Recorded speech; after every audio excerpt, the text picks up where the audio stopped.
Hello नमस्कार साथीहरु, आजको यस भिडियोमा हामी YouTube च्यानलको लागि YouTubeबाटै जिमेल आइडी कसरी बनाउन सकिन्छ भन्ने तपाईहरुलाई सिकाउन गइरहेको छु।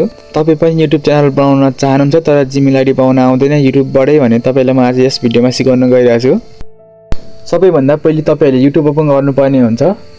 सबैभन्दा पहिले तपाईले YouTube ओपन गर्नु होला। YouTube ओपन गरेपछि तल यु भन्ने लोगोमा थिच्नु होला।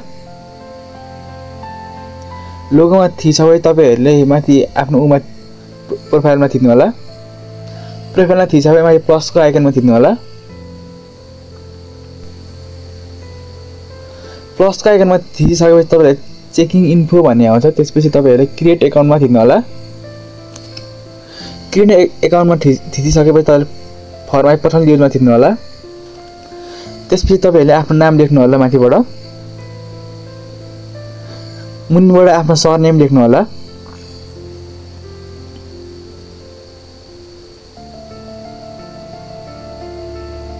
सरनेम लेखिसकेपछि तपाईले नेक्स्टमा क्लिक गर्नु होला। नेक्स्टमा थिचिसकेपछि तपाईहरुले आफ्नो जन्म बार, जन्म दिन, जन्म महिना र कति सालमा जन्म भएको थियो हाल्नु होला। अनि जेन्डर पनि हाल्नु होला। त्यसपछि तपाईहरुले नेक्स्टमा थिच्नु होला। नेक्स्टमा थिचेपछि तपाईहरुले यहाँ दुईटा अप्सन देख्नुहुन्छ। अनि अप्सन मन पर्दैन भने आफै create your owner Gmail address भनेको छ, त्यहाँनिर आफै त्यसमा क्रिएट गर्न सक्नुहुन्छ। तर मलाई चाहिँ माथिको मन परेर मैले माथिको हालेँ। त्यसपछि तपाईहरुले नेक्स्टमा थिच्नु होला। त्यसपछि तपाईहरुले स्ट्रङ खालको पासवर्ड राख्नु होला। मतलब यस्तो खालको पासवर्ड हालिसकेपछि तपाईहरुले नेक्स्टमा थिच्नु होला। नेक्स्टमा थिचेपछि तपाईले यस्तो इन्टरफेस देखिन सक्नुहुन्छ। अनि फेरि भेरिफाईमा थिच्नु होला।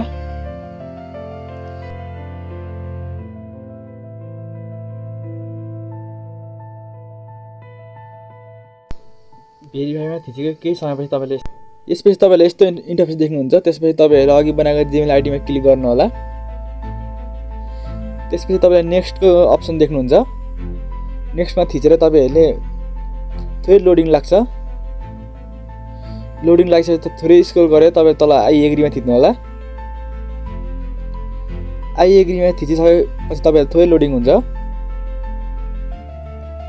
अनि गुगल सर्भिस भनिरहेछ। त्यसपछि तपाईहरुले डाइरेक्टली युट्युब ओपन हुन्छ। अनि फाइनली गाइस तपाईहरुको जिमेल आइडी रेडी हुन्छ। त्यसपछि तपाईहरुले आफ्नो जिमेल आइडी सेट गर्नु होला। एकमाथि अकाउन्टमा गएर अनि त्यसपछि थोरै स्क्रोल गरेर तपाईले बनाएको जिमेल आइडी सो हुन्छ। त्यसपछि तपाईहरुले युट्युब च्यानल बनाउन सक्नुहुन्छ यो जिमेल आइडीबाट। भिडियो कस्तो लाग्यो साथीहरु? तपाईहरुलाई भिडियो राम्रो लाग्यो भने लाइक कमेन्ट गर्नु होला। Thank you for watching.